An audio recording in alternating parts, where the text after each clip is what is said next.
On May 1, 1962, a CIA pilot named Richard Haldon climbed into a black-painted aircraft at an airfield in eastern Turkey and prepared for what was supposed to be a routine reconnaissance flight over the Western Soviet Union. By that spring, Haldon was 44 years old, an age at which most pilots had already retired from high-altitude missions, but he remained one of the program's most reliable assets. He had flown more than 50 covert sorties since 1958, mapping radar networks, photographing missile sites, and collecting electronic signatures that fed into Washington's growing catalog of Soviet air defense capabilities. Haldon was a professional in the truest Cold War sense, quiet, disciplined, and loyal to the point of self-erasure. The younger pilots admired him, the older ones trusted him, and the CIA case officers who handled his assignments valued him precisely because he asked fewer questions than he answered.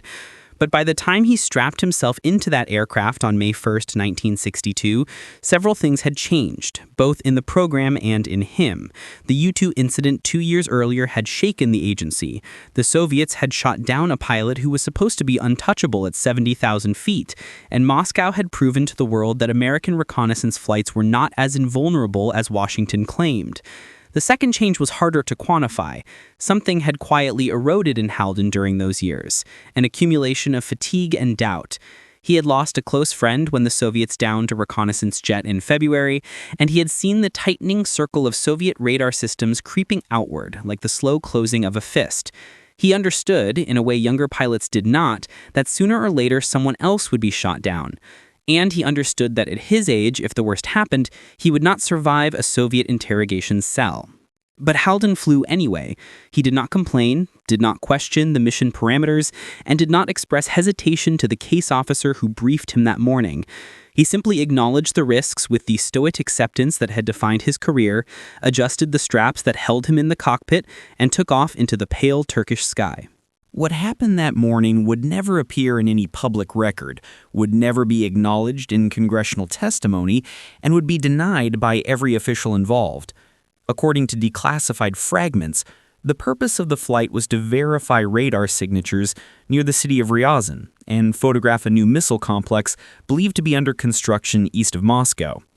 But what the official record does not mention, and what would matter far more in the years that followed, was that the flight plan placed Haldon closer to Moscow's S-75 missile batteries than any U.S. aircraft had flown since the Powers incident. By 9:37 a.m., the Soviets detected him. By 9:41, 6 interceptor aircraft were scrambling. And by 9:46, a missile battalion outside Ryazan had been placed on full alert. At 9:57 a.m., the Soviet Union fired the missile that changed the rest of Haldon's life. His aircraft was hit at 68,000 feet, high enough that the explosion should have killed him instantly. But Haldon, by luck or providence or something that would later feel like a curse, was thrown clear of the cockpit when the canopy shattered. His emergency chute deployed automatically, and he drifted unconscious through the thin blue haze of the upper atmosphere, while pieces of the aircraft fell in flames around him. At 10:12 a.m., he landed in a forest clearing 30 miles west of Ryazan. He was unconscious when Soviet soldiers reached him. He was still unconscious when they disassembled his parachute and tied his wrists. And he did not wake until he was inside a transport truck, blindfolded and bleeding, headed toward a military facility whose coordinates he would never know. The CIA believed he was dead before he hit the ground. Washington announced that they had lost an unarmed weather research plane over Turkey. The Soviets said nothing, and for the next 4 years, the United States never learned that Richard Haldon was still alive. The Soviets did not send Haldon to Lubyanka, the notorious KGB interrogation center in Moscow, nor did they parade him in front of the international press, the way they had with the pilot shot down in 1960. They made a different calculation for Haldon, one that reflected a shift in Cold War strategy. By 1962, the Kremlin had learned that capturing an American pilot provided more leverage when his existence was kept secret. Haldon was transported through 3 separate facilities over the next 13 days. The first was a military barracks near Ryazan, where he was examined by physicians who documented his injuries and assessed the likelihood that he would survive interrogation. The second was a KGB holding site in Ivanovo, where he was questioned briefly, though the Soviets later abandoned that effort when he refused to answer even basic biographical questions. The third facility was the one that mattered. It was officially designated Camp 14K, though the name never appeared on Soviet maps. It sat more than 200 miles east of Krasnoyarsk, surrounded by dense forest and marshland, reachable only by rail and accessible only to Interior Ministry personnel. The camp was built in 1949 as a special detention site for political prisoners considered too dangerous or too embarrassing to hold anywhere else. Over the years, it had housed defected Soviet scientists, captured foreign agents, former party officials purged in secret, and a handful of prisoners whose identities were known only to the KGB Directorate. It was, in every sense, the perfect place to disappear someone. Haldon arrived at Camp 14K on May 15, 1962. He had been beaten twice on the journey, deprived of sleep and fed only dry bread and water. His ribs were bruised, his vision blurred, and the hearing in his left ear had not returned since the explosion. When the truck stopped at the camp entrance, he heard dogs barking and guards shouting in Russian. Then the sound of metal gates. Then silence. The man who greeted him at the intake station was Colonel Viktor Sidorov, a KGB counterintelligence officer who had spent the previous decade interrogating Western agents. Sidorov was tall and angular, with a face made from sharp lines and an expression that rarely changed. He spoke precise English with a faint Moscow accent, and he treated Haldon with a polite formality that felt more threatening than cruelty would have. Over the next 6 weeks, Sidorov conducted a series of interrogations designed to break Haldon's resistance without leaving marks that could be used in propaganda. He asked about the CIA's reconnaissance program, about the U-2 aircraft, about the specifications of the cameras and electronic equipment on board. He asked about encryption procedures, mission planning, and the identities of other pilots. And when Haldon refused to answer, Sidorov would lean back in his chair, fold his hands, and speak in a calm, almost sympathetic tone. "You are not in Lubyanka, Captain Haldon. No one knows you are alive. No diplomatic exchange will rescue you. We have time, years if necessary. You will eventually talk because isolation is a more effective tool than violence." Sidorov believed this was true. In most cases it was. But Haldon had been trained differently. He had been instructed, long before he ever touched a reconnaissance aircraft, to assume he would receive no rescue if shot down over the Soviet Union. The CIA had learned from previous disasters. They told their pilots that silence was not a matter of patriotism, but of inevitability. Once compromised, a pilot could only control how much damage he caused before he died. Haldon had accepted this, and so he endured. When Sidorov realized the interrogations had reached a plateau, he changed strategy. He stopped the structured questioning. He stopped the threats. He stopped the psychological pressure. And he moved Haldon into a small wooden barracks on the edge of the camp, where prisoners whose identities warranted secrecy were kept apart from the general population. Haldon's room was barely larger than a closet. Wooden walls, a narrow cot, a small window covered in frost from October until April. He was allowed outside for 1 hour each day under guard. He was permitted to read books from the camp library, though only those approved by the KGB. He performed manual labor 4 days a week, chopping wood and hauling bricks. The Soviets believed that isolation combined with physical exhaustion would soften him over time. Instead, it kept him alive. Physical labor gave him routine. Routine gave him purpose, and purpose kept the encroaching despair from hollowing him out. But Haldon also understood something the Soviets did not. Prisoners who survived the Gulag did so not because they accepted fate, but because they planned for the day they might escape, even if such a day never came. Halden began planning on the 109th day of his imprisonment. While Halden adapted to life in Camp 14K, the broader geopolitical landscape shifted around him in ways the Soviets never anticipated. In Washington, the CIA continued believing that the pilot shot down on May 1st had been killed. The analysis division supported this. The altitude of the explosion, the condition of the wreckage, and the lack of any Soviet announcement all pointed toward total destruction. The agency closed its file on the incident by the end of the summer. But in the autumn of 1963, a piece of information surfaced that reopened the question.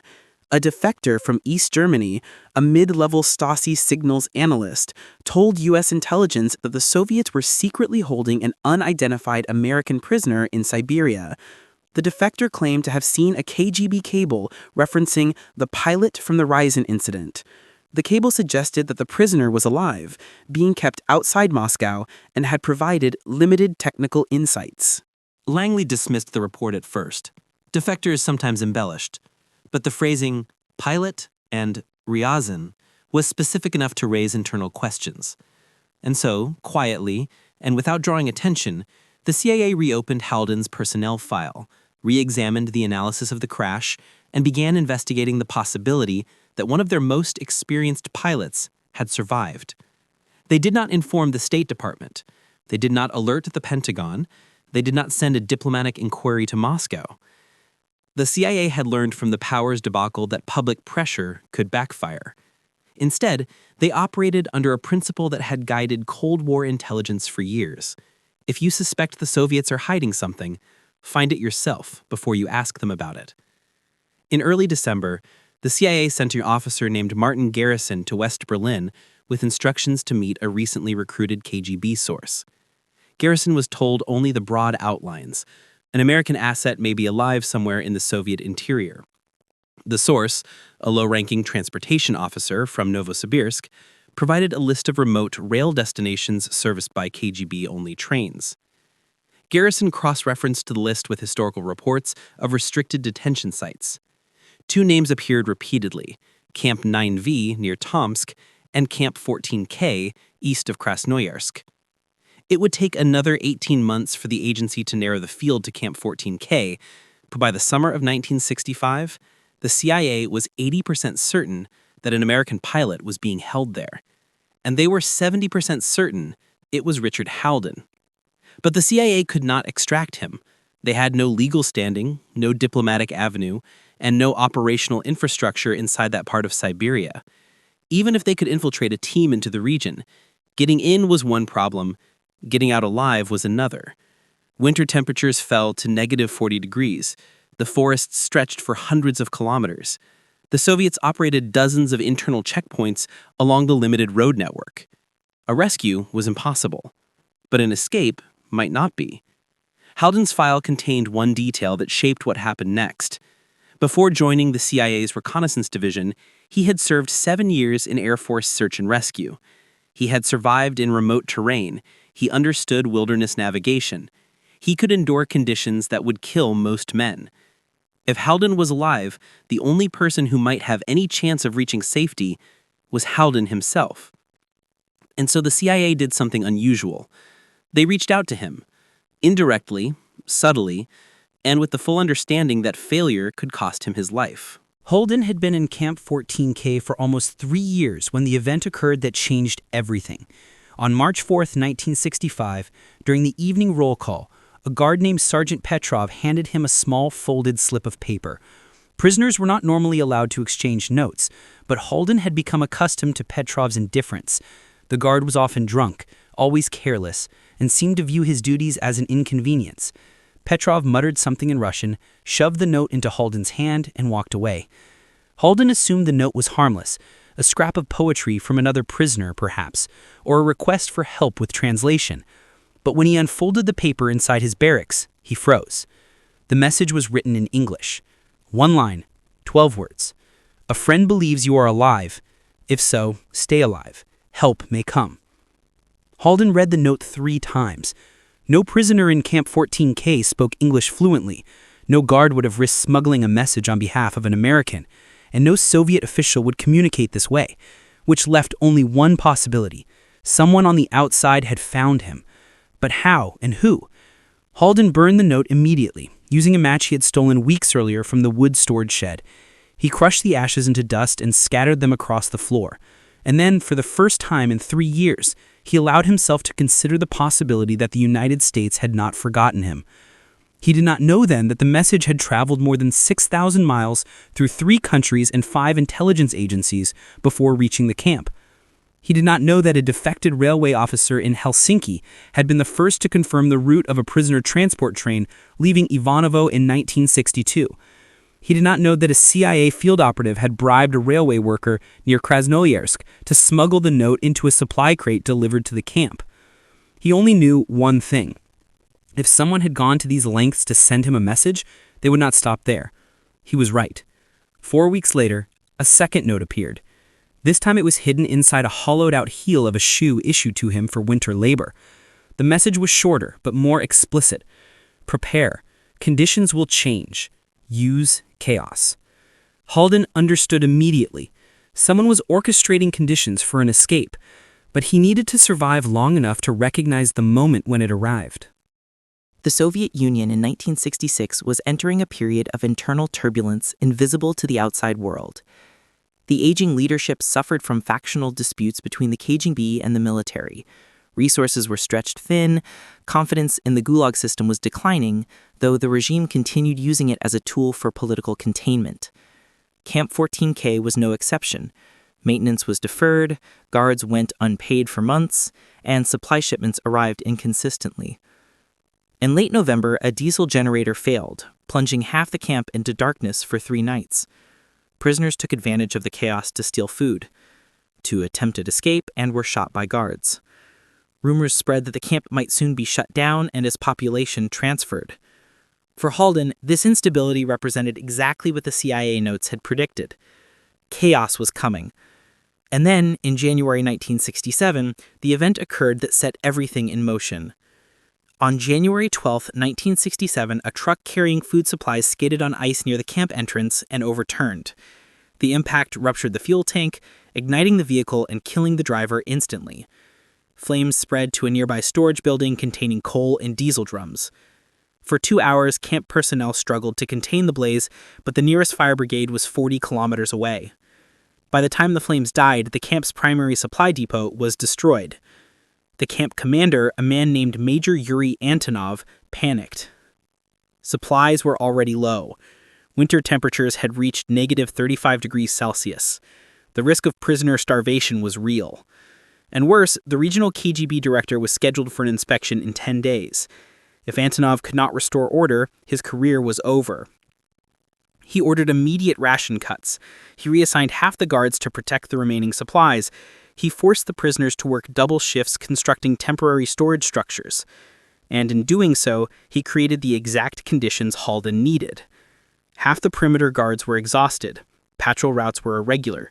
Tools were poorly supervised, and prisoners moved around the camp far more freely than usual. Halden did not attempt to escape immediately.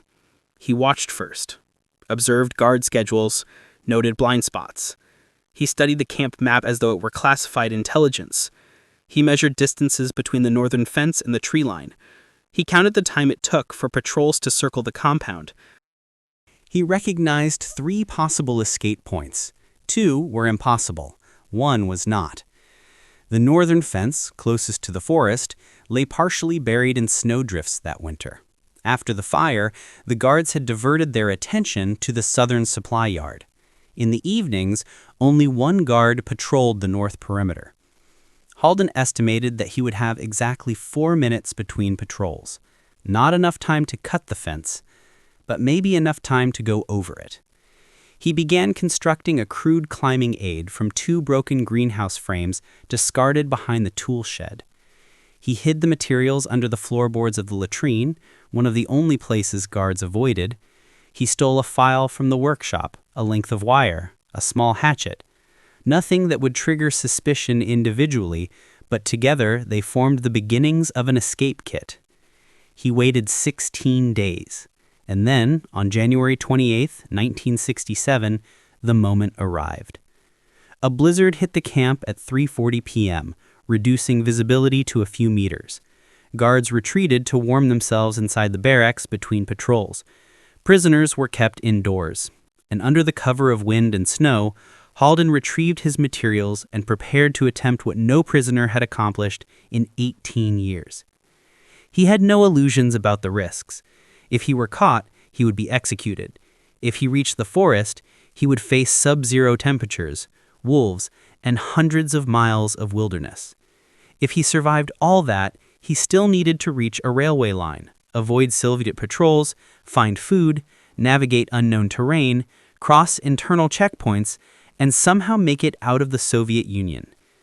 The odds were so low they barely existed. But the alternative was dying in a camp the outside world did not know about. At 9:12 p.m., Halden left his barracks. The snow was nearly knee-high. The wind tore at his clothes. He moved slowly, crouching between barracks, stopping when the wind shifted. He reached the northern fence by 9:18 and crouched beside a snowdrift taller than his chest. He assembled the climbing aid, 2 metal frames tied together with wire. It formed a makeshift ladder roughly 8 feet tall. Nothing. The storm had disrupted the electrical grid. He climbed.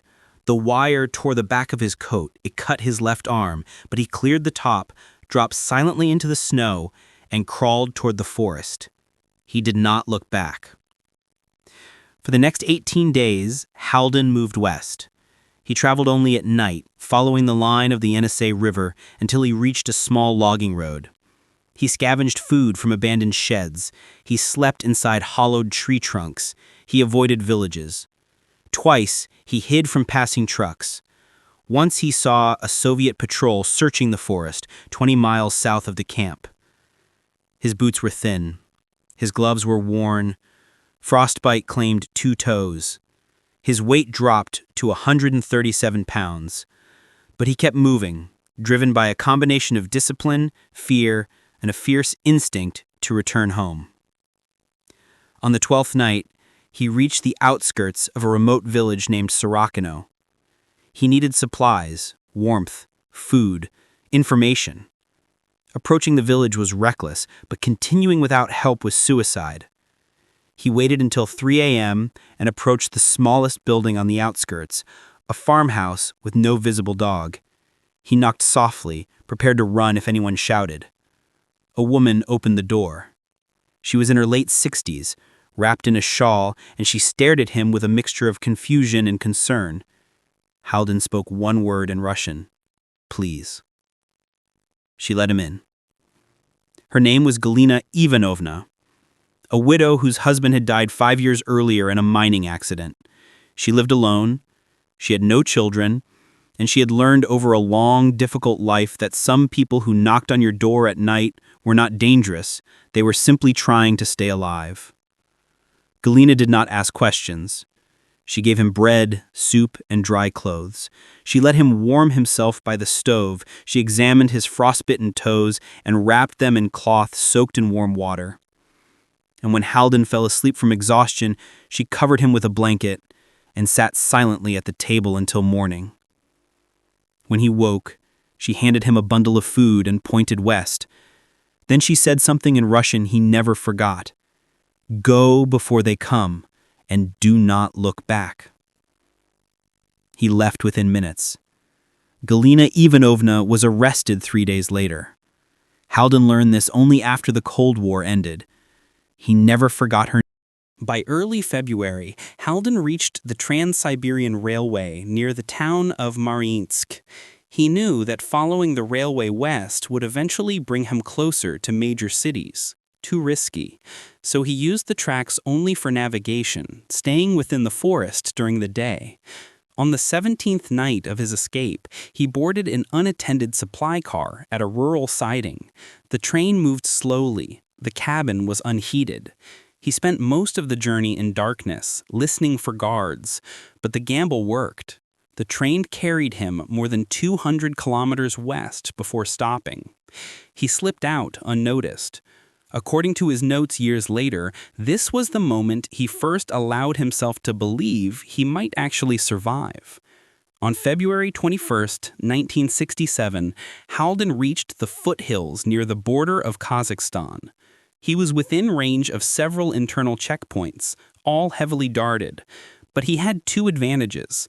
He looked like a starving laborer, and he was fluent enough in basic Russian to pass as a local if he kept answers short.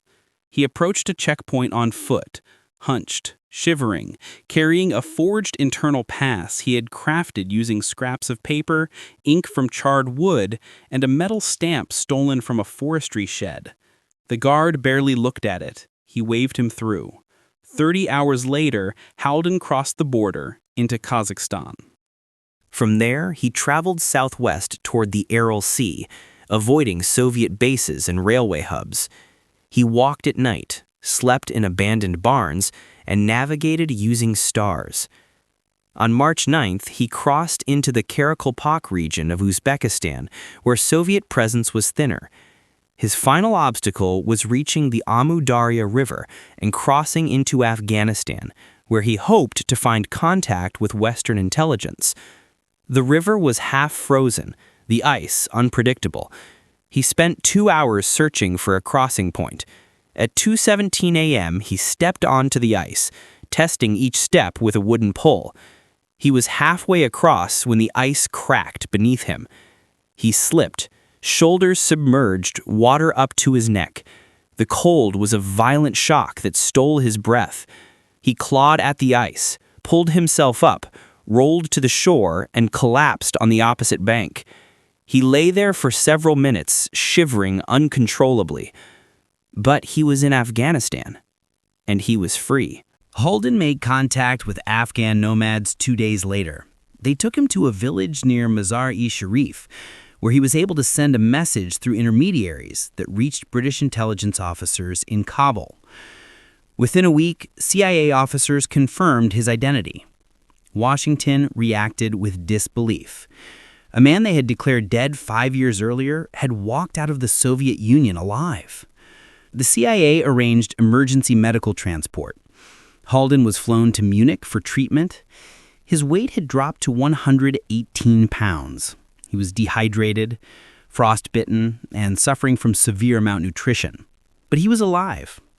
When debriefed, he provided the first detailed description of Camp 14K ever received by Western intelligence. He recounted its layout, personnel, operating procedures, and the conditions of prisoners held there. His testimony contributed to a classified report circulated among the intelligence community in 1968, titled Non-Acknowledged Soviet Detention Sites, the 14K Model. The report remained classified for 42 years. Haldon spent 6 months in physical rehabilitation. The CIA provided psychological counseling, though he denied needing it. He returned to the United States quietly, reunited with his family, and retired to Arizona under an assumed identity. He never flew another mission. He rarely spoke of his escape. He died in 1994 of heart complications. At his request, his gravestone bore no mention of the CIA, no reference to the Soviet Union, and no indication of the extraordinary ordeal he survived. It simply read, Richard Haldon, 1918 to 1994, husband, father, pilot. Camp 14K was dismantled in 1972, 5 years after Haldon's escape. The Soviet Union denied for decades that the camp ever housed foreign prisoners. But in 1996, a former KGB archivist revealed a list of unacknowledged detainees that included one designation: American pilot, captured May 1962, status deceased. The date of death listed was January 28, 1967, the night Haldon escaped. To the Soviets, he had died in the storm. To the CIA, his survival became one of the most remarkable stories of Cold War endurance. And to history, he became something else. Proof that even in a world defined by secrecy, imprisonment, and geopolitical rivalry, one man's refusal to surrender could still alter what seemed inevitable. Richard Haldon was not supposed to live. He was not supposed to escape. He was not supposed to return home. But he did, and he did it the only way anyone ever survived the gulag, not by expecting rescue, but by refusing to stop moving, even when every rational part of him believed he would die in the snow.